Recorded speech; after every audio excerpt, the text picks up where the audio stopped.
Hər vaxtınız xeyir, Obyektiv efirdədir. Müasir dövrdə rəqəmsal texnologiyaların sürətli inkişafı həyatımızın bütün sahələrinə nüfuz edərək xidmətlərin operativ, şəffaf və əlçatan şəkildə təqdim olunmasına geniş imkanlar yaradıb. Xüsusilə dövlət xidmətlərinin rəqəmsallaşdırılması və elektron idarəetmə sistemlərinin inkişafı vətəndaş məmnunluğunun artırılmasında mühüm rol oynayır. Bu transformasiya sosial təminat sahəsində də özünü aydın şəkildə göstərir və vətəndaşların sosial hüquqlardan istifadəsini daha sadə və rahat edir. Bugün sosial təminat sistemində tətbiq olunan proaktiv mexanizmlərdən, son olaraq proaktiv təyin olunan müavinət növlərindən, eləcə də bir çox maraq doğuran məsələlərdən danışacağıq. Bizimlə qalın, həftə ərzində ölkəmizdə sosial müdafiə, məşğulluq, sosial xidmətlər və inklüzivlik sahəsində baş verən ən vacib hadisələrə sosial xülasədə nəzər salacağıq. Sosial islahatlar, yeni proqramlar, vətəndaşlara təqdim olunan imkanlar və yenilənən xidmətlər bu xülasənin əsas mövzusunu təşkil edir. Ölkəmizin ilk sosial və inklüziv televiziya layihəsi olan Dost TV-yə birbaşa bağlanırıq. Hər vaxtınız xeyir, Mehri. Salam, hər vaxtınız xeyirli olsun xanım. Sizi və izləyicilərinizi Dost TV-nin studiyasına salamlayıram. İndi isə həftənin əsas sosial xəbərlərini sizə təqdim edəcəm. Əmək və Əhalinin Sosial Müdafiəsi Naziri Anar Əliyev Xankəndi şəhərində Xankəndi şəhərinin, eyni zamanda Ağdərə və Xocalı rayonlarının sakinlərini qəbul edib. Vətəndaşların müraciətləri araşdırılıb və nəticəsinə uyğun tədbirlər görülüb. Onlar müraciətləri əsasında aktiv məşğulluq proqramlarına cəlb edilmələri üçün qeydiyyata alınıblar. Dost İnklüziv İnkişaf və Yaradıcılıq Mərkəzinin Ümumdünya Şəhərsalma Forumunun 13-cü sessiyası çərçivəsində Urban Expo sərgi sahəsində təşkil olunmuş xüsusi pavilyonu işini yekunlaşdırıb. Sessiya çərçivəsində pavilyonda inklüzivliyin təşviqi, həssas qruplardan olan şəxslərin yaradıcılığının tanıdılması məqsədi ilə müxtəlif proqramlar təşkil edilib. Dövlət Məşğulluq Agentliyi tərəfindən Laçın rayonunda növbəti əmək yarmarkası keçirilib. Yarmarkada 21 müəssisə tərəfindən 90-a vakansiya təqdim olunub. Tədbirdə iştirak edən işsiz və iş axtaran şəxslərə vakansiyalar barədə ətraflı məlumat verilib, onların uyğun işlərə yönləndirilməsi həyata keçirilib. Nazirliyin elektron xidmətlərinə bu ilin yanvar-aprel aylarında 2,8 milyon müraciət edilib. Qeyd edilən dövrdə 105 min təyinat e-infrastruktur üzərindən proaktiv qaydada həyata keçirilib. Əmək, məşğulluq, sosial müdafiə sahələri üzrə 266 min elektron arayış verilib. Dövlət Tibbi Sosial Ekspertiza və Reabilitasiya Agentliyinin Bakı Reabilitasiya Mərkəzində açıq qapı günü təşkil olunub. Tədbirdə QHT nümayəndələri, təhsil, səhiyyə işçiləri, şəhər sakinləri iştirak ediblər. Qonaqlar mərkəzdə yaradılmış şəraitlə yaxından tanış olub, əlilliyi olan şəxslərə göstərilən tibbi, sosial-psixoloji reabilitasiya xidmətləri barədə ətraflı məlumat əldə ediblər. Belə xanım, bizim bugünlük çatdıracaqlarımız bu qədər. Sağ olun, salamat qalın. Təşəkkür edirəm Mehri. Bəli, Dost TV ilə birbaşa bağlantını izləyirdik. Bugün Obyektivdə aktual bir mövzuya toxunacağıq. Proaktiv təyin olunan müavinətlər və sosial təminat sistemində yeni yanaşmalar barədə Dövlət Sosial Müdafiə Fondunun pensiya və digər sosial ödənişlər üzrə Təminat Departamentinin müdiri Eyvaz İsmayılovla söhbətimizə başlayırıq. Eyvaz müəllim, xoş gördük sizi. Xoş gəlmişsiniz Obyektivə. Salam, çox sağ olun. Təşəkkür edirəm sizə. Pensiya və müavinətlərin proaktiv şəkildə təyin olunması vaxt itkisini minimuma endirir, eyni zamanda insan amilindən qaynaqlanan bütün prosesləri, çətinlikləri aradan qaldırır. Bu artıq bizə məlumdur. Gəlin söhbətimizə ondan başlayaq ki, hansı müavinətlər proaktivləşib və son olaraq proaktivləşən müavinətlər nələrdir? Bildiyiniz kimi, əhali ödənişlərin əksəriyyəti bugün Əmək və Əhalinin Sosial Müdafiəsi Nazirinin tabeliyində olan Dövlət Sosial Müdafiə Fondu tərəfindən həyata keçirilir. Yəni, bura aiddir müavinətlər, təqaüdlər, kompensasiyalar və pensiyalar. Yəni, əhaliyə ödənilən bu sosial ödənişlərin demək olar ki, elektronlaşma səviyyəsi bugün artıq fond üzrə 97%-in üzərindədir. Yəni, demək olar ki, artıq 97,5%-i artıq elektronlaşdırılmışdır. Yəni ki, vətəndaşlar heç bir yerə müraciət etmədən, heç bir sənəd toplamadan ona hüququ yarandığı gün praktik qaydada o ödənişi əldə edə bilirlər. Artıq bildiyiniz kimi müavinətlərin bir çox növləri əvvəlcədən elektronlaşdırılır. Məsələn, yaşa görə müavinət idi, sosial müavinət, o cümlədən 50-yə görə sosial müavinət, ailə başına itirməyə görə sosial müavinət. Buna hüquqi olan şəxslərin, məsələn, yaşı çatdığı gün artıq ona əgər əmək pensiyası hüququ yoxdursa, elektron qaydada sosial müavinət təyin edilir və SMS göndərilir ki, artıq sizə bu məbləğdə sosial müavinət təyin edilmişdir. Son dövrlərdə də artıq bildiyiniz kimi həm hamiləliyə və doğuma görə müavinətlər, 3 yaşına qədər uşağa qulluğa görə müavinətlər, əmək qabiliyyətinin müvəqqəti itirilməsinə görə müavinətlərin də elektronlaşdırılmasına başlamışdır. Bunların da elektronlaşması bilirsiniz, asılıdır işə götürən və onların işə götürənin verdiyi məlumatların əsasında.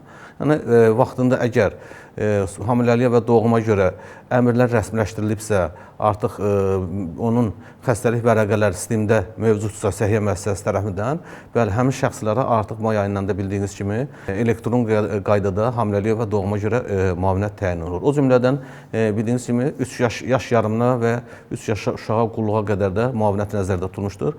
Bu müavinətin də artıq proaktiv təyinatına başlanmışdır may ayından. Həmin şəxslər uşaq olduqdan sonra işə götürəni tərəfindən onun məzuniyyət əmrləri vaxtında sistemə, yəni əmək müqaviləsi bildirişi alt sisteminə yerləşdirilibsə, işlənilibsə, həmin şəxslərdə dərhal heç bir sənəd, əvvəlki kimi heç bir sənəd təqdim etmədən onlara da proaktiv qaydada müavinət təyinatı həyata keçirilir.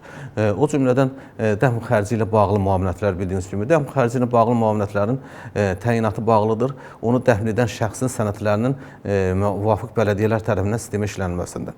Yəni, dəfn edən şəxs barədə məlumatlar əgər sistemdə mövcuddursa, bələdiyyələr tərəfindən vaxtında işlənilibsə, həmin şəxslə əlavə sənəd, heç bir sənəd toplamadan həmin məlumat əldə edilən kimi sistem o vəfat etmiş şəxsin ölümü haqqında məlumatlar digər müvafiq orqanların məlumat bazarlarından əldə edərək dəfnin təşkil etmiş şəxsə proaktiv qaydada birdəfəlik müavinəti təyinatını həyata keçirir.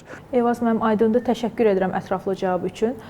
Proaktiv təyin olunan pensiya və müavinətin məbləğindən vətəndaş narazıdırsa, onun yenidən hesablanması üçün hara müraciət etməlidir?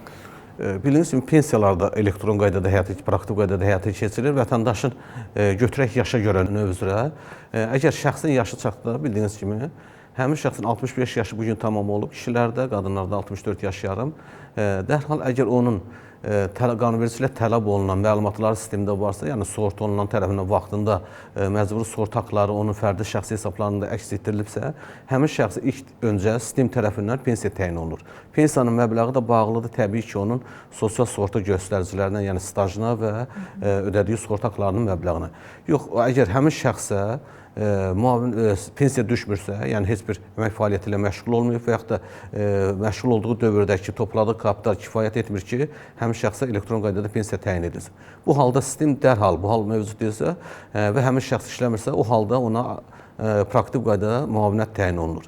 Müavinətin məbləği qanunverici ilə standart müəyyən olunub, yəni standart rəqəmdə bugün yaşa görə müavinətin məbləği 220 manatdır.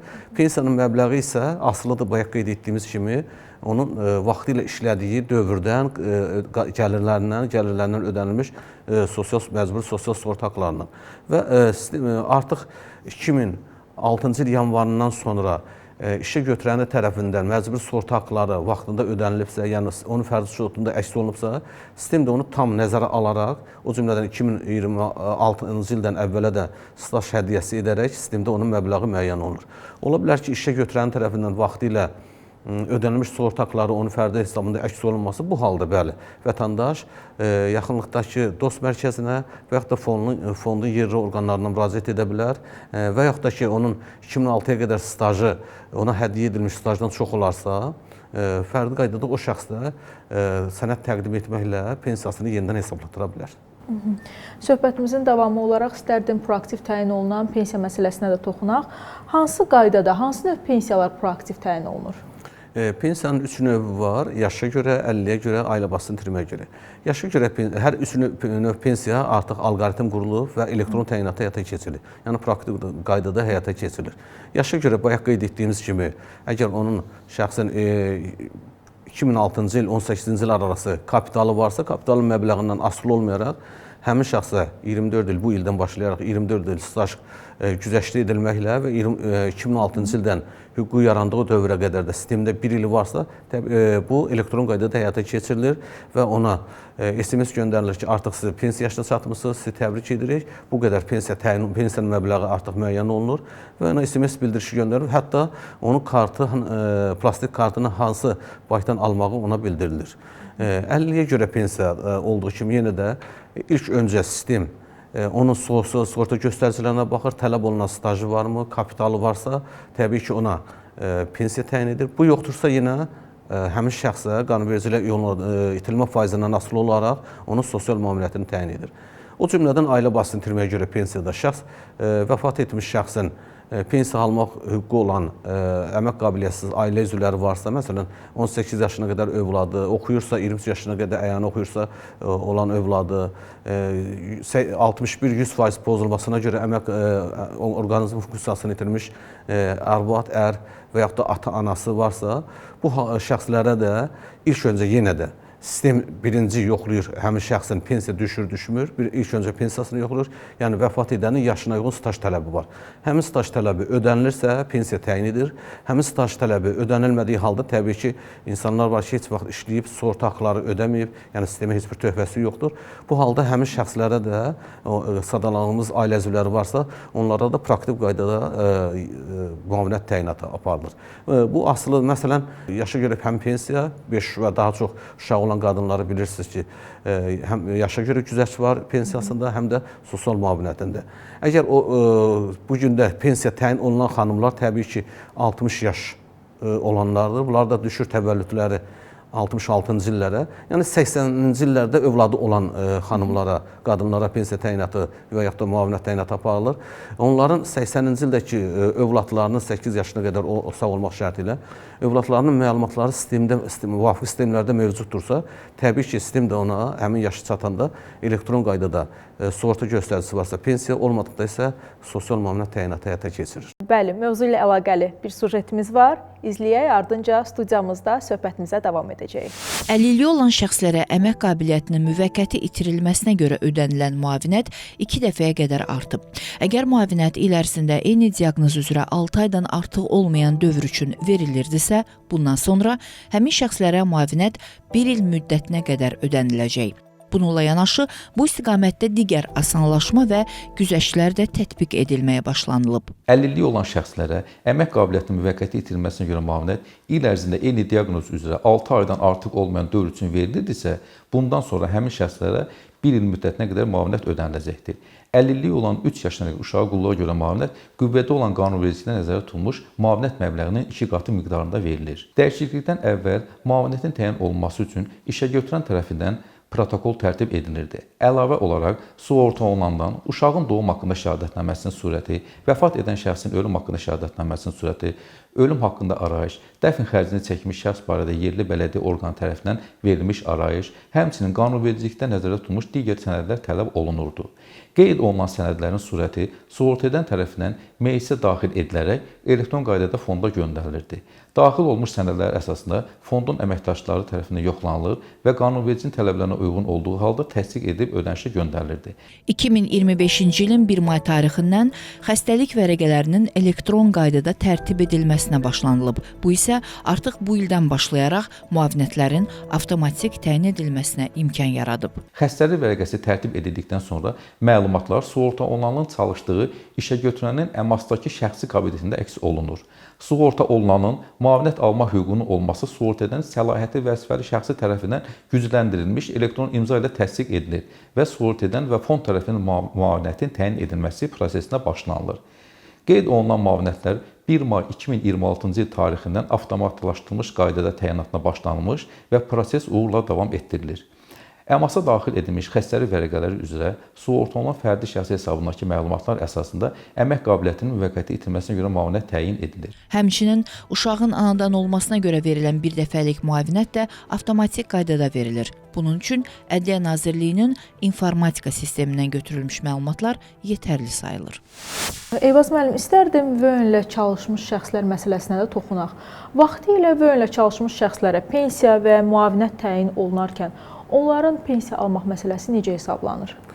Böyüklə çalışmaq özü də bir iş, sahibkarlıqla məşğul olmaqdır. Yəni gəlirlərindən məcburi sosial sığorta ödəyir. Yəni necə ki, adi qaydada vətəndaşlar, müqavilə bağlamış vətəndaşlar da eyni statusdadırlar.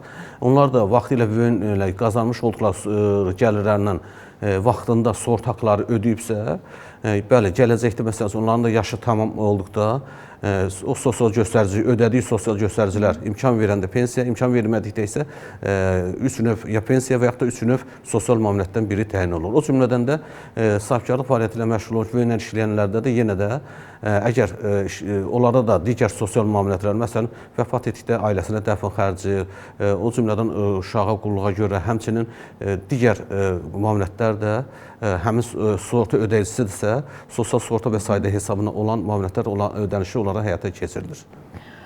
Daha bir məqam, pensiyaya çıxmış şəxs əgər işləməyə davam edərsə, onun topladığı pensiya kapitalı necə hesablanaraq pensiyasının üzərinə əlavə olunur? Şəxs pensiyaya yarandıqda pensiya təyinatına qədərki bütün göstəriciləri nəzərə alınır. Yəni onun ödəmiş olduğu sığorta haqlarından formalaşan kapitalı və 2006-ya qədərki əmək stajı nəzərə alınmaqla ona pensiya müəyyən olunur. Deməli, pensiya yaşına çatana qədər və yaxud da əlilliyi müəyyən olunan dövrə qədər bütün göstəricilər nəzərə alınaraq onun müqabilində artıq ona müvafiq məbləğ müəyyən olunur və pensiya şəklində ödənilir. Bu şəxslər həm yaşa görə, həm əlilliyə görə pensiya təyin olunduqdan sonra işləməkdə davam edirsə, yenə də onların ödənilmiş olduqları sığorta haqlarının müqabilində kapitallarının toplanması davam etdirilir. Həmin şəxslər yaşa görə pensiya növü üzrə əgər 6 il işləyirsə və işdən ayrılmayıbsa, işləyirsə, 6 ildən beri onun topladığı məbləğ hesablanaraq mövcud pensiyasının üzərinə əlavə olunur. Və 6 ildən tez işdən çıxarsa, bu halda isə həmin 6 ildən az dövrdə neçə ay işləyibsə, neçə il işləyibsə, yenə də həmin dövrdə topladığı kapital yaş 144-dən azaldılmaqla gözlənilən pensiya dönüşü müddətinin ayları işlədiyi ayların sayı qədər çıxılır, yerdə qalana bölünür. Yəni 72-dən az olmaq şərtilə. Həmin rəqəmə bölünməklə alınan rəqəm pensiyadan sonra topladığı kapitala görə pensiyası yenidən hesablanır.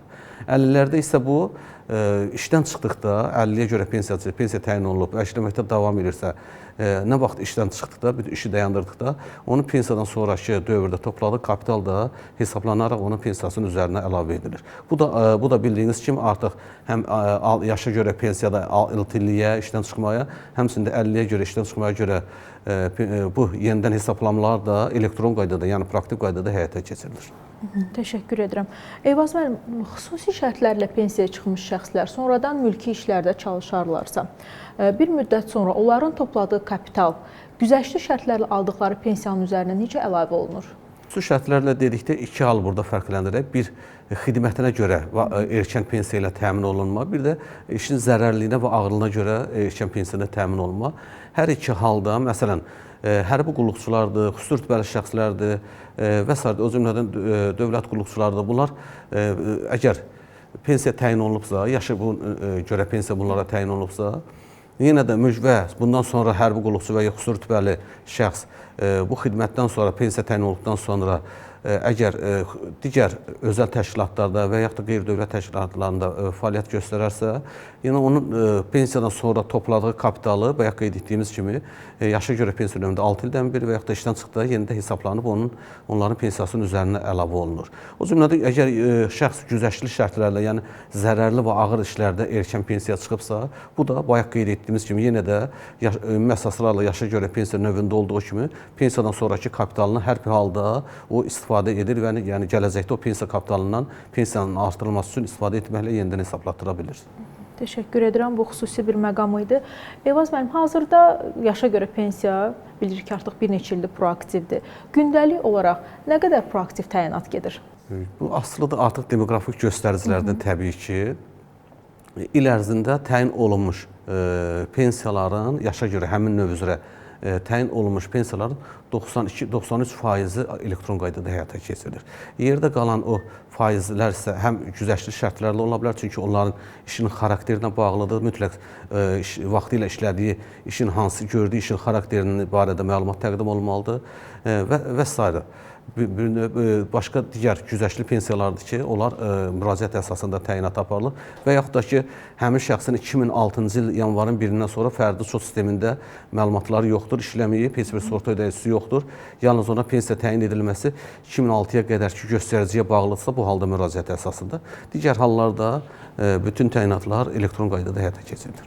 Bugünkü söhbətimizə görə təşəkkür edirəm. Sonda əlavə etmək istədiyiniz hər hansı bir məqam varsa, buyurun.